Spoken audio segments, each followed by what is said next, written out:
오늘 우리에게 주신 하나님의 말씀은 갈라디아서 1장 6절에서 10절 말씀입니다. 그리스도의 은혜로 너희를 부르신 이를 이같이 속히 떠나 다른 복음을 따르는 것을 내가 이상하게 여기노라. 다른 복음은 없나니 다만 어떤 사람들이 너희를 교란하여 그리스도의 복음을 변하게 하려 함이라.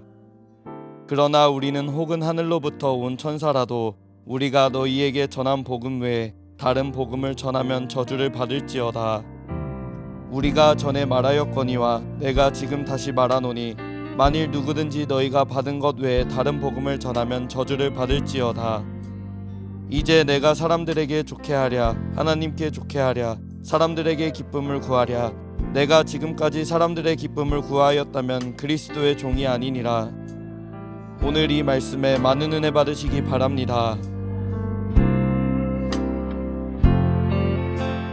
바울은 갈라디아라는 지방에 로마 제국에 우리로 얘기하면 충청남도, 우리로 얘기하면 충청북도 하는 것처럼 남부 갈라디아 지방의 교회를 여러 개를 세웠어요.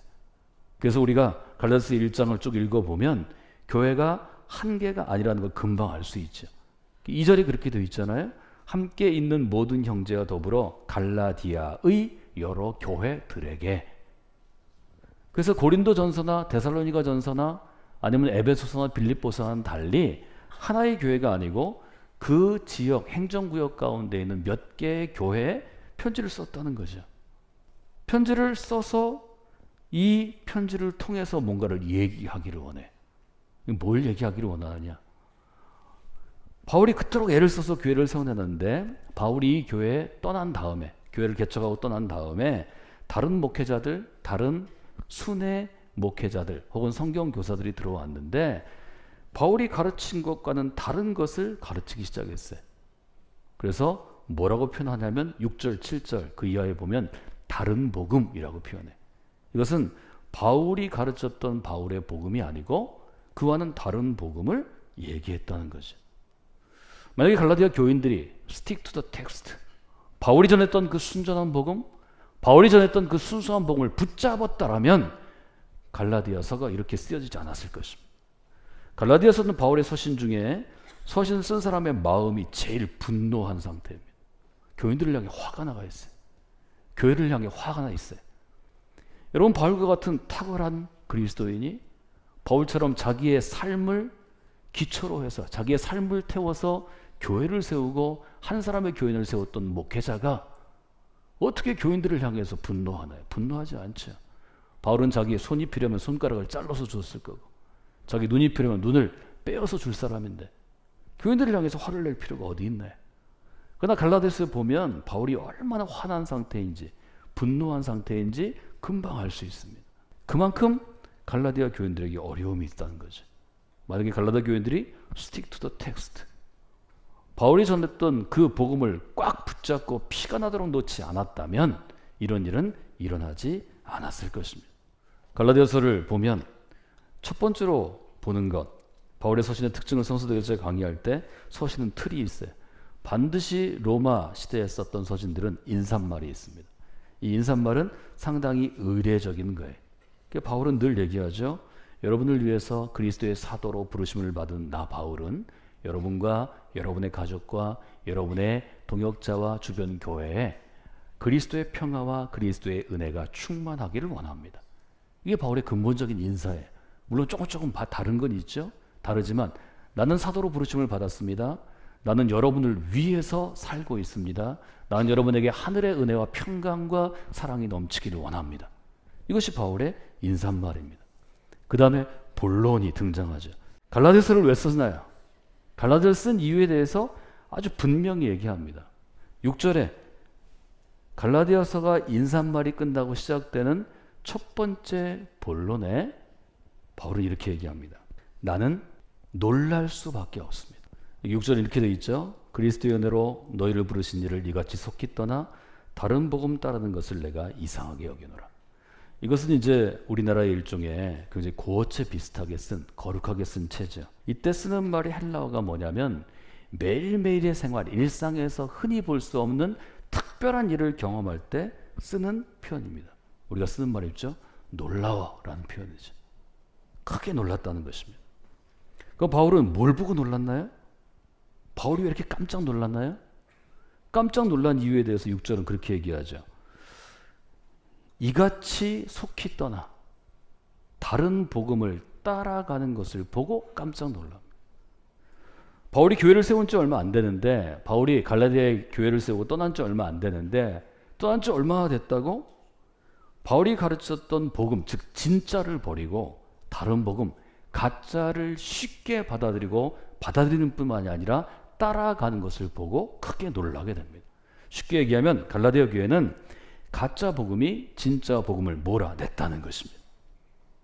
이것이 바울이 크게 놀란 것입니다. 그래서 바울은 깜짝 놀라 편지를 씁니다. 여러분, 바울이 직접 세운 교회, 바울이 자기의 생명을 불태웠던 교회에 진짜 복음으로 그 교회를 세웠지만 가짜 복음이 이렇게 쉽게 그 교회의 기초가 된다면 2000년이나 지난 지금의 한국의 교회는 어떨까요? 많은 사람들이 교회를 떠나는 것은 그런 이유는 아닐까요? 우리가 계속 벤치마킹하는 미국의 교회는 어떤가요? 이미 무너졌다고 우리가 표현하는 유럽의 교회들은 어떤가요? 우리가 진짜 교회를 세우기 위해서 우리 교회의 기초가 되는 초석들을 다시 점검하고 다시 세우는 것은 바로 이것 때문입니다. 바울이 직접 세운 교회에도 바울이 떠나자 가짜가 진짜를 밀어냈다는 것입니다. 그럼 갈라디아 교회는 어떤 가짜가 있었나요? 이 가짜를 다른 복음이라고 표현합니다. 갈라디아 교회 가운데 온 다른 복음은 어떤 것이었나요? 성경은 또 신약신학은 이들을 뭐라고 이야기하는가 하면 율법주의자들이라고 부릅니다. 율법주의자들의 주장은 간단합니다. 예수 그리스도를 믿는 믿음만으로는 우리가 구원받기에 충분치 않다라는 것입니다. 바울이 전한 복음은 어떤 것인가요? 우리가 예수 그리스도를 믿는 믿음으로 의롭다 인정을 받았습니다. 즉 우리식의 표현으로 하면 구원을 받았습니다. 예수 그리스도를 믿는 믿음으로 충분하다, 이렇게 바울은 전하고 그 복음 위에 갈라디아의 교회를 세웠는데, 다른 사람들이 들어와서 그것은 충분치 않다 이렇게 얘기하는 것입니다. 로마서와 갈라디아서에 있는 복음의 원리는 간단합니다.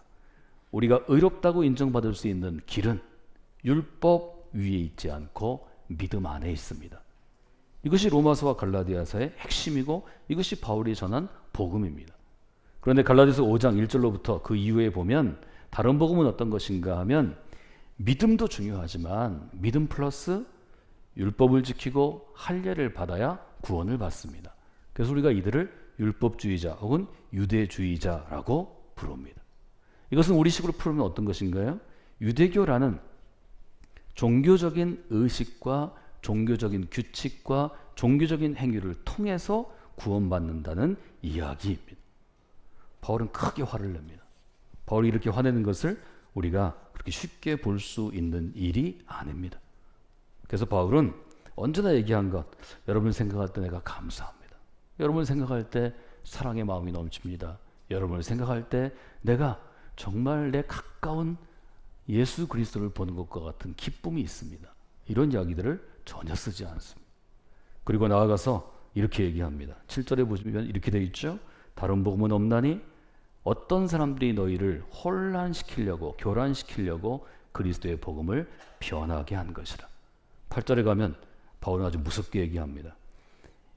누구라도 하늘로부터 온 천사라도 우리가 너에게 전한 복음 외에 다른 것을 전하면 그 존재가 저주를 받을 것이다. 전없이 강한 존재입니다. 어떻게 세운 교회인데 그리스도의 보혈의 값으로 바울이라는 한 탁월한 그리스도인의 인생을 불태운 값으로 교회를 세웠는데 이렇게 쉽게 부서진다면 그 부서진 사람에게 저주가 있을 것이라고 분명하게 이야기하는 것입니다. 여러분, 교회를 세우는 것은 쉬운 일이 아닙니다. 여러분이 교회를 세우는데 동역하셨다든지 누구를 도와보면 교회 하나가 쓰는데 얼마나 많은 시간이 필요하고 얼마나 많은 사람이 필요하고 또 교회를 개척하는 그 목회자의 엄청난 희생, 인생이 사실은 쓰여지는 희생 위에 세워지는 것을 금세 알게 됩니다.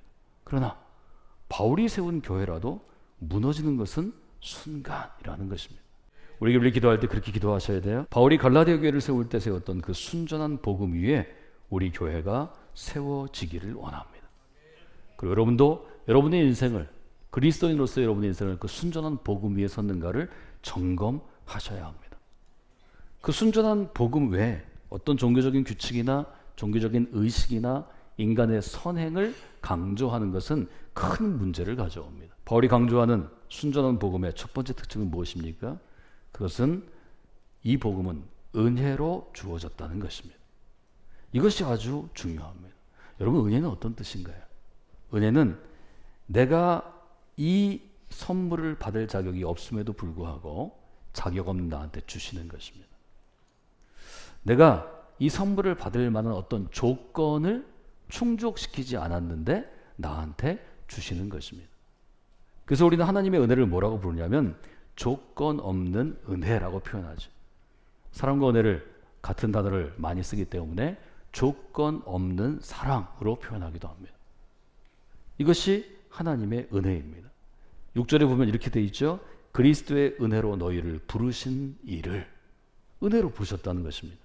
갈라디아서 2장 21절은 더 중요한데, 갈라디아서 2장 21절은 내가 그리스도와 함께 십자가에 못 박혔습니다.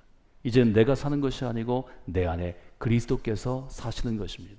이 위대한 성경 구절 다음에 이렇게 적혀 있습니다. 내가 하나님의 은혜를 패하지 아니하노니 만일 의롭게 되는 것이 율법으로 말미암으면 그리스도께서 헛되이 죽으셨느니라. 아주 분명하잖아요, 논점이.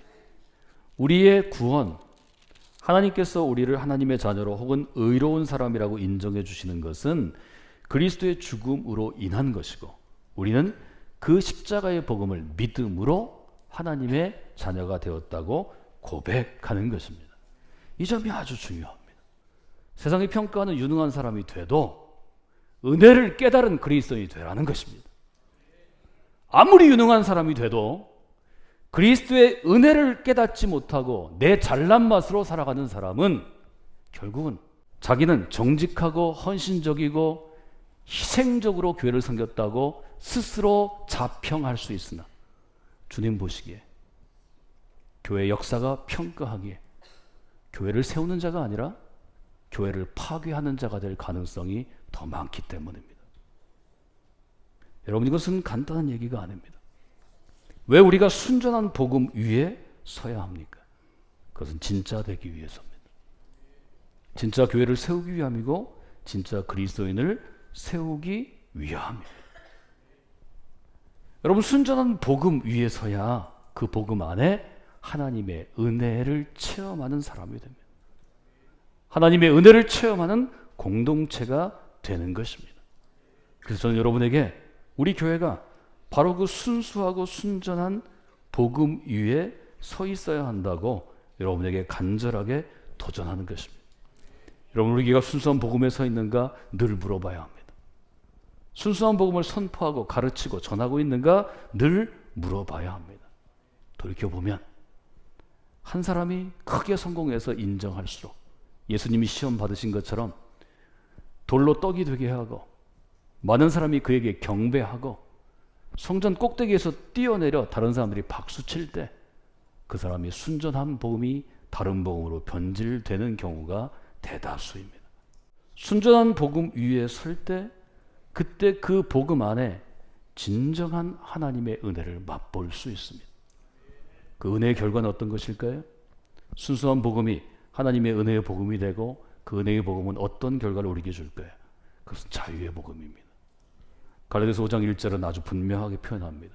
그리스도께서 우리를 자유케 하시려고 자유를 주셨으니 이제는 굳게 서서 견고하게 서서 다시는 종의 멍에를 매지 마십시오. 여러분, 갈라디아서 5장 1절에 우리에게 도전을 주는 것은 바로 이것이 순전하고 정직한 복음의 결과이기 때문입니다.